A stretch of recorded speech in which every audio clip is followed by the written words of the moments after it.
So artists have to push, otherwise will be, swallowed by that machine. Really try to read scripts from a purely emotional level. And I'll show those to the director. But again, I don't base it on, okay, this is a Scorsese movie, so I'm going to research Scorsese's movies.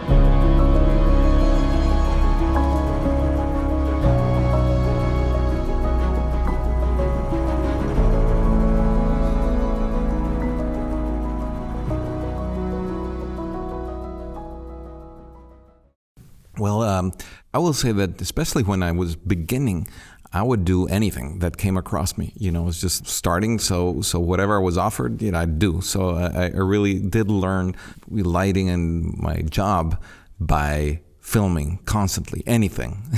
And so I have had experience in extremely low budget filmmaking and bigger movies, let's say like The Irishman. But the constant that I've discovered is that there's never enough money, first of all, no matter what level. In fact, I remember one of the movies where I struggled the most with the budget was Alexander, which was a movie that Oliver Stone directed with huge battle scenes, and we were shooting in Morocco and Thailand and England, and yet, they couldn't afford certain lenses that I wanted to use or that sort of thing. So it's always a struggle. And I must say that it feels to me very similar when I'm shooting The Irishman than when I shot my student films or Amores Perros or any movie that I've participated in. And there's always more ambition than there's budget. And for example, I've heard that expression before, now that you have the toys. Well, kind of, you do have access to certain tools, but you always have to negotiate. You always have to, with production. Okay, so I really want to do this effect here or this kind of camera move, so we need whatever tool is necessary for that. But then, okay, we'll relinquish this and that for tomorrow or for the next day. So it's always like that. I used to, when I was finishing film school and starting, to shoot whatever it might be, movies, and I would read a script and I would immediately think of how I was going to shoot it. As I was reading the script and taking down notes, okay, this could be this type of light or this type of texture, and I was really obsessing. And little by little, I realized that all that will come. So I've let it go. And I really try to read scripts from a purely emotional level and not even resist the temptation of imagining it visually. So just feel it as if I'm reading a novel or whatever. Of course, you see things on your mind's eye. It's impossible to avoid it, but I see things not from a photography perspective, or I try not to. Later I will, after I've discussed ideas with the director, after scouting, after all these things. So for me, that was a revelation, and I think it's helped me enormously. Also communicating with a director, because then you're able to really listen, as opposed to come in and this is what I want to do with it. It's no, you then see, okay, what do you think? What are you imagining? And you listen. You then, based on that, you start. Okay, now we bring into focus, and this is where we're going. I try to come into every project with a clean slate. I try not to come in with a set idea or a style. I read the script and try not to imagine it photographically too much, even though that's a little bit inevitable because that my brain just works that way naturally. But I try to read it as a novel, just get into the characters. And the same thing, I try not to imagine it as a Scorsese movie, as a Iñárritu movie, Oliver Stone, Julie Taymor. I just try to think of it as a story and what emotions it evokes. And then when I talk to a director, I just try to be a very good listener. Try to just be very present, be 100% concentrated. When a director is explaining a shot to me, it gets embedded in my brain. I'm imagining the shot, I'm imagining how I'm gonna light it, I'm imagining how, so there's so much thought that's happening at that moment that it just becomes part, just gets recorded in my brain. So yes, I really try not to really think of anything when I'm talking to a director. I just try to really be present and listening and feeling. And then, obviously if a director talks specifically about some of my, technical questions or visual ideas, then obviously I'm in that mode and I'll respond that way.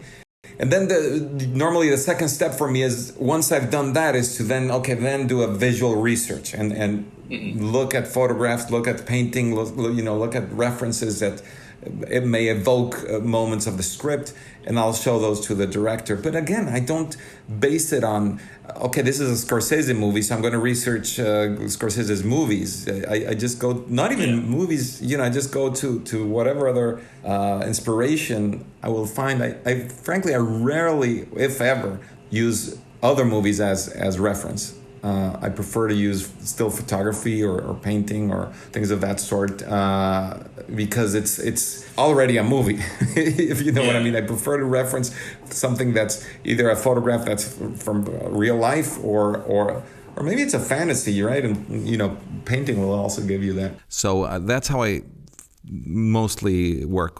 So I have a collection of books, and I go through my books, and I just look at them all while I'm thinking of the movie, and then an image will stand out to me. And, oh, this could be for such and such a scene. Da, da, da. So I put together like a lookbook with all these images and present it to the director. It is important to push. It's important to go the extra mile, because the whole thing, the whole mission of production is to get things done and get them, as cheaply and as practical as possible. That's the mission. So artists have to push. Otherwise, we'll be, swallowed by that machine. And it's not that they're evil people. That's what they're paid for. That's their job, right? So, and assistant directors sometimes also are in that mode of, let's just get this thing on the can. Let's get the shot and period. Okay, we got it early. Let's move on to the next thing. Let's finish early, whatever it might be. So I've learned from the best directors I've worked with that the passion they have leads them to sometimes require or request things that may sound unreasonable. But the crew, what we're all trained to do is to execute these requirements that a director might have. Sometimes it is not possible, but I think it's important always to push it and to keep going and to add that little extra thing. I think that's what makes a difference always. I mean, after all, production, not only, as I said, their job is to get things practically and cheaply, but also to make things happen. That's really the main part of their job. So I latch on to that. How do we make this happen? How do we as a team, create the best possible result? And so you don't, even though the mission sometimes seems to be at odds, you make it so that it's the same. You not always get what you want and what you really need for a certain thing, but then it's your job to maybe talk to the director and explain the situation. But in the meantime, you really, have to figure it out, and you enlist production, you enlist everybody in this endeavor. Okay, how do we okay, guys, what do we do? So then, locations is talking to, everybody to see if there are permits for this and that, and okay, so we don't have that permit. How about this? Anyway, that's part of the fun, I think. I think that we are telling emotional stories with the images, and it's not just making beautiful pictures. And I think that is a big misconception that, people think, oh, it's good cinematography because it's beautiful, or, and it's not that. We're really trying to express, the emotion of the story. And it's certainly, when I work with a director that is indeed vulnerable and it's a story that's important to him or her, that's what I want to participate in. And that's where I want to, create images that support that, So I tried that it would all look authentic and realistic, because overall in the movie, that was intention in every department, production design, and certainly in the cinematography, but expressive, like an expressive naturalism. And that's the kind of tools you use. Okay, so I'll use light sources to create that certain effect of fire and the contrast and just to get into the feel, the emotional state of the character, but still use light sources that would feel like, oh yeah, they just went out and shot, this scene with those torches on. But of course, it took a lot of actual lighting to make it look authentic. I don't approach my work I actually consciously try to avoid the traps of thinking what type of cinematography I should do that perhaps will get the attention of Academy voters and all that. That's an easy trap. And I know what the kinds of things that people think are great cinematography. And what is this, gorgeous and beautiful. And it's not that I avoid doing that necessarily, but I try not to. I try to, and especially in silence, practice restraint and do what I feel was appropriate for the moment. And there's some scenes that have some exteriors that instead of shooting in backlight that I could have, we chose to shoot them with frontal, harsh sunlight or very hot, just uncomfortable sunlight. And those were conscious decisions. And it would have been much prettier shot at a different time of day, but we went for the brutality of that sometimes. So it's light is emotional, and it causes emotion on us in our daily lives. So I try to utilize what I feel about the light I see around me and what it makes me feel, and I try to apply that to cinematography. Well, I think first of all, it's theoretical, right? It's an idea, and it's trying to understand what each character, what their worldview is, and how they feel about their environment. So I try to make cinematography subjective. Say the movie Beautiful comes to mind with Javier Bardem, and every shot, everything in that film was designed to be his point of view, his perspective. Similarly, on The Irishman, it's all Frank Sheeran's perspective. So what's a character like? How do I represent that visually? Say in Japan, in Babel, it came to mind. She's deaf. So visually, I used anamorphic lenses and tried to shoot as wide open as I could, so that the background would be pretty out of focus. And to me, that visually represented not hearing what's around you. You don't see what's around you visually, so you don't hear.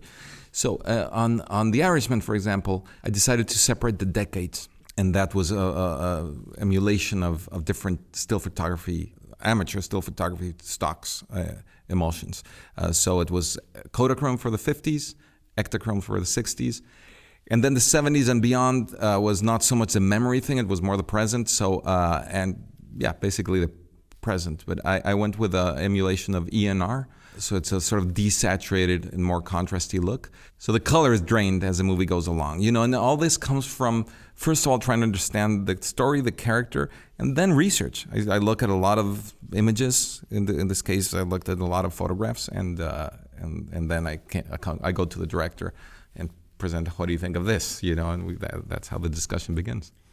Let's say in the last maybe 5 years, it's like, okay, I'm a cinematographer, and I get this, and I can do it. I kind of. But what does happen every day is that I'm nervous, especially at the beginning of the day. On every job, no matter what it is, even commercials, anything that I'm doing, I feel that there is a possibility. And it might not work. I might not be able to figure it out. I always have that feeling. And I have been, even recently, in situations where it's like, okay, there we go. Couldn't do it. It didn't work. I can't do this shot. It's not, whatever, for usually it's, weather or, production issues.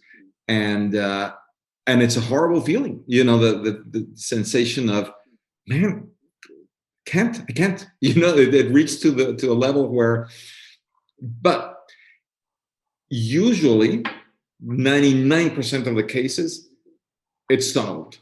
It's possible to make it work. And that's what gives me now a little bit of a level of tranquility, where I have been faced with so many nearly impossible situations where it's, okay, we got to wrap. We can't, it's not possible to do this or that. And we figure something out and we can do it. I've been in that situation so many times that now I just know that it's just a matter of kind of relaxing and going into that, inner voice. And yes, it's also experience. You can go back to other situations that have been relatively similar or something, and you can take from that and apply it somehow, but there's always a way, generally, unless it's totally catastrophic.